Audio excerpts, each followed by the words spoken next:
नमस्कार, स्वामी news special में आपका स्वागत है। मैं हूं पवन अटारिया और सबसे पहले नजर अब तक की 10 बड़ी खबरों पर। Top 10 news sponsored by Bombay electronics, station road, माटनर ब्रिज के सामने, अजमेर।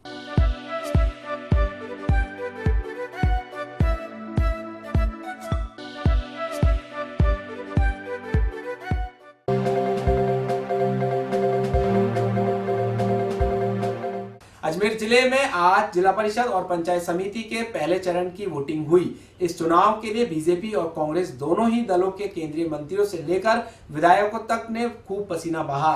सोमवार को पहले चरण का मतदान में जिले की जिला परिषद और पंचायत समिति के सदस्यों के लिए सुबह 7:30 बजे से लेकर शाम 5 बजे तक वोट डाले गए। शहरों में लचर प्रदर्शन के बाद गाँव में बीजेपी को अपने पिछले प्रदर्शन को दोहराना बड़ी चुनौती है। वहीं दूसरी तरफ राजस्थान सरकार को एक बार फिर से साबित करना है कि गांव में कांग्रेस मजबूत है।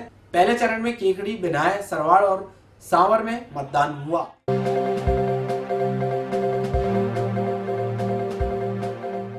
कोरोना संक्रमण को रोकने के लिए अजमेर जिला मुख्यालय की नगरीय सीमा क्षेत्र में रविवार रात्रि 8 बजे से कर्फ्यू शुरू हो गया। इसके तहत रात 7 बजे से ही दुकानें बंद होना शुरू हो गई। रात 8 बजे बाद बाजारों में दुकानें बंद हो गई और सड़कों पर भी सन्नाटा पसरा देखा गया। इस दौरान संबंधित थाना पुलिस ने गश्त कर नजर रखी। यह कर्फ्यू सुबह 6 बजे तक जारी रहा। जिला कलेक्टर प्रकाश राजपुरोहित ने पुलिस अधीक्षक कुमार राष्ट्रदीप सिंह और नगर निगम के आयुक्त डॉक्टर कुशाल यादव के साथ अजमेर शहर के विभिन्न बाजारों, मार्गों और अन्य क्षेत्रों का निरीक्षण किया। जिला प्रशासन और पुलिस की टीम ने दरगाह बाजार, नया बाजार, पुरानी मंडी, स्टेशन रोड, मदार गेट, पृथ्वीराज मार्ग, वैशाली नगर, अलवर गेट, नगरा, 9 नंबर पेट्रोल पंप सहित अन्य क्षेत्रों का दौरा किया।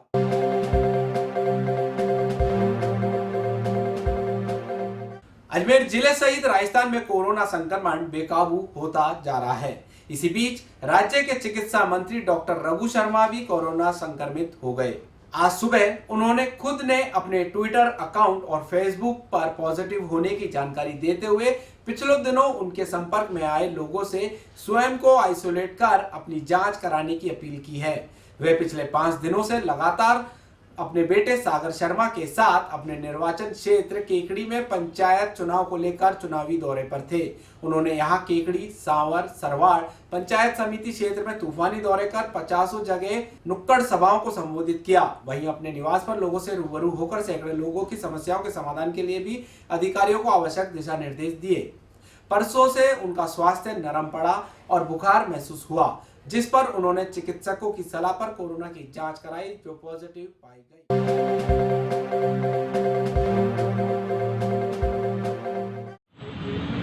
नमस्कार दोस्तों, स्वामी न्यूज़ के फेसबुक पेज और यूट्यूब चैनल पर आप सभी का स्वागत है। मैं हूं आपका दोस्त पवन अटारिया। अजमेर के सदर कोतवाली थाना अंतर्गत एक युवक को नाबालिग बच्चों के साथ अश्लील हरकत करने के आरोप में क्षेत्रवासियों ने पकड़कर पुलिस के हवाले किया है। उससे पहले क्षेत्रवासियों ने उस युवक की जमकर पिटाई लगा दी। जैसा कि आप वीडियो में देख रहे हैं, एक महिला अपने हाथों में चप्पल लेकर युवक की पिटाई करते नजर आ रही है। इस युवक पर आरोप है कि ये बच्चों को अपने साथ बहला फुसला कर अपने घर ले जाता है और वहाँ पर उनके साथ अश्लील हरकत करता है। इस बात की खबर जब क्षेत्रवासियों को पड़ी तो युवक को क्षेत्रवासियों ने पकड़ा और उसकी मौके पर ही जमकर चप्पलों से पिटाई लगा दी, जिसका वीडियो सोशल मीडिया पर जमकर वायरल हो रहा है। बात नहीं की दहशत में बच्चा डरा सा रहता था। तो आज इन भैया का शुक्र है, पिंटू भैया का, जो इन्होंने इनसे पूछा, जो बच्चा मेरे को बताता नहीं था, इसलिए उन्होंने पूछा तो उन्होंने बताया। तो वो उसको घर से लेके आए, आके पूछा तो उसने बात कबूली कि हाँ भाई मैं बच्चों से ऐसा गंदा काम करता हूँ, ये करता हूँ, वो करता हूँ। मगर वो अभी भी यही कह रहा है कि मैंने किसी बच्चे से कोई गलत नहीं किया है।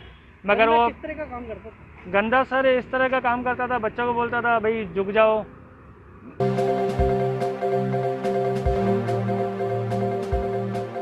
राजस्थान लोक सेवा आयोग अजमेर द्वारा फिजियोथेरेपिस्ट सहित 3 समीक्षा परीक्षाओं का आयोजन सोमवार से शुरू हो गया। तो वहीं अभ्यर्थी परीक्षा केंद्र पर 1 घंटे पहले ही पहुंच गए। तो वहीं आयोग की ओर से अजमेर और जयपुर में इन परीक्षाओं का आयोजन किया गया। पहले दिन सुबह 10 बजे से 12 बजे तक फिजियोथेरेपिस्ट समीक्षा परीक्षा 2018 का आयोजन हुआ। परीक्षा केंद्र पर अभ्यर्थी की गहन तलाशी के उपरांत ही परीक्षा केंद्र में प्रवेश दिया गया। सर्दी के मौसम को ध्यान में रखते हुए गर्म कपड़े और शूज पहनकर परीक्षा में बैठने के लिए अनुमति दी गई। परीक्षा केंद्रों पर परीक्षार्थियों की गहन सुरक्षा जांच की गई। वहीं परीक्षा समाप्त होने पर परीक्षार्थियों के चेहरे पर मुस्कान भी देखने को मिली। क्या कहा अभ्यर्थियों ने, आइए सुनते हैं। राजस्थान फिजियोथेरेपी के लिए एग्ज़ाम था, फिजियोथेरेपिस्ट वैकेंसी के लिए। गवर्नमेंट से मैं एक ही अपील करना चाहूँगा कि हर साल कम से कम फिजियोथेरेपिस्ट की वैकेंसी लगे, जिससे सीएससी और पीएससी लेवल पे फिजियोथेरेपिस्ट प्रॉपर तरीके से रहें, पेशेंट्स को पूरी सुविधाएं मिलें। और अभी काफ़ी टाइम बाद 28 वैकेंसी निकली हैं। इतने सारे लोगों ने एग्ज़ाम दिया 28 वैकेंसी को फिल करने के लिए, तो कम से कम ज़्यादा वैकेंसी हो।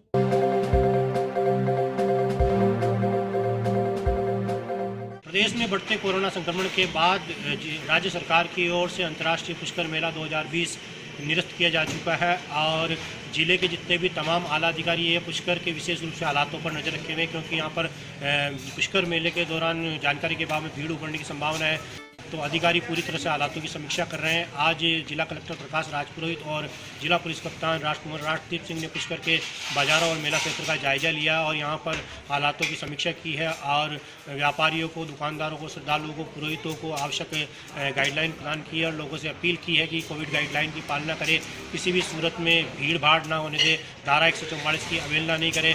तो कह सकते हैं कि जिले के जितने भी तमाम अधिकारी हैं वो पुष्कर को लेकर काफ़ी चिंतित नज़र आ रहे हैं और सभी की नज़र है कि किस तरह पुष्कर मेले में भीड़ को रोका जाए और किस तरह हालातों को सामान्य रखा जाए। पुष्कर से दिलीप नागरा के साथ सीताराम पाराशर, स्वामी न्यूज़। वो बिल्कुल निरस्त कर दिया गया है। किसी तरह का मेले में आयोजन कोई भी नहीं होगा और चूँकि तीर्थ स्थल तो सारे ही राजस्थान में खुले हुए हैं, उस हिसाब से पुष्कर में तीर्थ स्थल खुला हुआ है और कोविड प्रोटोकॉल की पालना जरूरी यहाँ पर करनी ज़रूरी है। चाहे मास्क हो, लोग सैनिटाइज़र का प्रयोग करें, सोशल डिस्टेंसिंग। इसी के लिए पिछले कई दिनों से यहाँ के लोकल उपखंड अधिकारी और नगर पालिका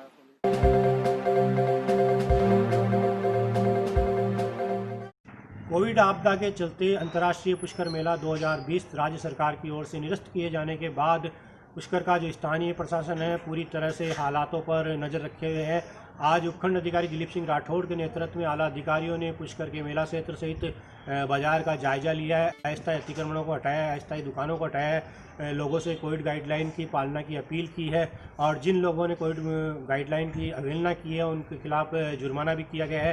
साथ ही उपखंड अधिकारी दिलीप सिंह राठौड़ ने एक बार फिर लोगों से अपील की है कि लोग पुष्कर मेले में नहीं आए, अपने घर से ही पुष्कर राज के दर्शन करें, पुष्कर राज को मनाएं। साथ ही उपखंड कार्यालय की ओर से आज शादियों को लेकर एक गाइडलाइन जारी हुई है जिसमें स्पष्ट निर्देश दिए गए हैं कि किसी भी सूरत में 100 लोग से ज़्यादा शादियों में नहीं आवे, सोशल डिस्टेंसिंग की पालना करें, मास्क लगा कर आवे, सैनिटाइज का प्रयोग करें। साथ ही प्रशासन अपने स्तर पर भी वीडियोग्राफी इसकी करवा सकता है और इसके साथ ही बाज़ारों से निकलने वाले जो बारात होती है, बिंदोली होती है और डीजे पर भी प्रशासन की ओर से पूर्णतः प्रतिबंध लगाया गया है।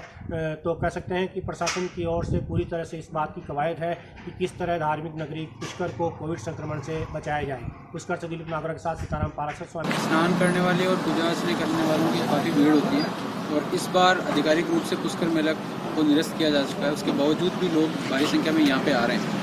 सरकार की गाइडलाइंस के अनुसार हम लोग बार बार लोगों को अवेयर कर रहे हैं कि आप अनावश्यक रूप से भीड़ भाड़ नहीं करें, सोशल डिस्टेंसिंग का पालन करें, मास्क लगाएं और यदि कोई आवश्यकता नहीं हो तो आप बाहर नहीं घूमें।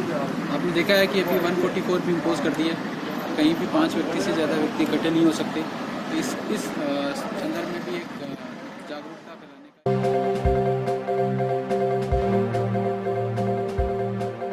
पुष्कर पुलिस ने अवैध व्यापार के खिलाफ एक बड़ी कार्रवाई करते हुए 2 महिलाओं 2 पुरुषों सहित एक दलाल को गिरफ्तार किया है। पुष्कर के वार्ड 1 में सांसी बस्ती से कार्रवाई को अंजाम दिया गया है। सीओ ग्रामीण रामनिवास बिश्नोई और सीआई राजेश मीणा के नेतृत्व में पूरी कार्रवाई को अंजाम दिया गया है। जरिए मुखबिर पुलिस को सूचना मिली थी कि इस मकान में करीबन लंबे समय से एक देह व्यापार का कारोबार चल रहा है। पुलिस की मुखबिर की सूचना पर पुलिस ने छापा मारकर सभी लोगों को गिरफ्तार कर पिटा एक के तरफ कार्रवाई की है। अब आगे का अनुसंधान जारी रहेगा। पुष्कर से दिलीप नागरा के साथ सीताराम पाराशर, स्वामी न्यूज़।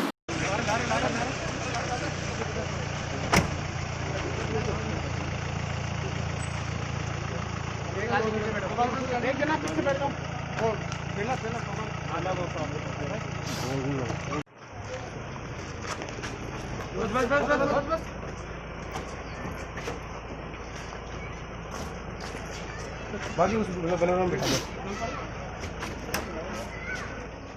सूचना मिली थी मुखबिर की कि श्रीनिवास जी नागौर है, उनका मकान किराए पे ले रखा है कोई माड़ी ने, तो वो वहाँ अवैध गतिविधियाँ चल रही है और देह व्यापार का काम चल रहा है, जो बाहर से लड़कियाँ ला रखी है और इस तरीके से काम कर रखा है। तो इस इतला पर हमने इस मकान पर छापा मारा जो वार्ड नंबर 1 है गवर्नमेंट स्कूल उसके सामने। सर कितनी महिला पकड़ी थी? 2 महिलाएं हैं जो कल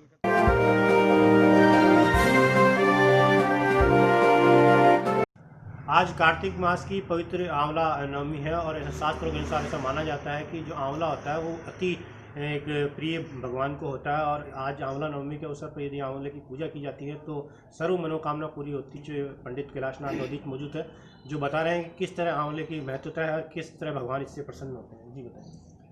कार्तिक शुक्ला नवमी जो है प्रतिवर्ष की भांति आंवला नवमी होती है, इसका नाम अक्षय नवमी भी है और ऐसा कहते हैं कि आंवले के वृक्ष में इस दिन भगवान स्वयं ब्रह्मा जी महाराज यहाँ पधारते हैं, शंकर का रूप भी इसमें रहता है और स्वयं लक्ष्मी नारायण का यहाँ विद्यमान रहते हैं। और इस दिन आंवले के वृक्ष की पूजन करने से गंधाक्षत करके पंचामृत से स्नान करा करके आंवला खुद चढ़ा करके और भगवान से मनोकामना जो मांगी जाती है वो मनोकामना सिद्ध होती है। आज हमने तीर्थ गुरु पुष्कर राज में ब्रह्मा जी की इस नगरी में ब्रह्म सावित्री और ब्रह्म गायत्री का पंचामृत से स्नान कराया, पुष्कर जल से स्नान कराया, लक्ष्मी नारायण को भी स्नान कराया और चंदन की, चावल की, मूंग की और तुलसी पत्र की और हमने आंवले आज चढ़ाए। 1100 आंवले चढ़ा करके भगवान विष्णु मंत्र से और ब्रह्मा जी के मंत्र से ओम ब्रह्म यज्ञानां प्रथमं पुरुषादिधीमत सुरुचो वेणाव सबुधन्या उपमा च शतस्य व्योनि विवह। ये ब्रह्मा जी का जो वेद का जो मंत्र है, भगवान के हाथ में 4 वेद हैं, ऋग्वेद, यजुर्वेद, सामवेद और अथर्ववेद के जो वेदों को आज वेदों की श्रृंखला को हमने बोल करके ब्रह्मा जी को प्रसन्न किया, जिससे जनमानस में, भारत में, प्रदेश में कोरोना जैसी ये महामारी है ये दूर होकर के जनमानस में सुख शांति हो, व्यापार की लोगों में वृद्धि हो, आर्थिकता की स्थिति सुधार हो और भगवान पुष्कर राज महाराज सब पर कृपा करें। हमने आंवला नवमी के दिन हवन पूजन यज्ञ करके विश्व शांति की कामना की।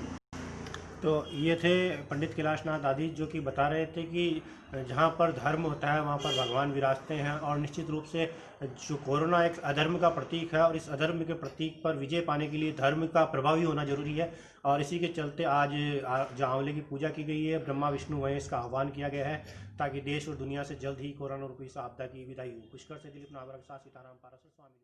समय अपनी रफ्तार से दौड़ रहा है, हर पल कोई न कोई घटना घट रही है, समस्याओं को लेकर आवाजें उठ रही हैं, प्रशासन भी कर रहा है समाधान। स्वामी न्यूज रख रहा है हर खबर पर अपनी पैनी नजर, बदलते वक्त का गवाह बनकर और देता है आपको पल पल की खबर YouTube व Facebook चैनल पर। देखिए हमारा top 10 news sponsored by Bombay electronics, Martindale bridge Ajmer, जहां मिलता है एक ही छत के नीचे आपको इलेक्ट्रॉनिक बाजार।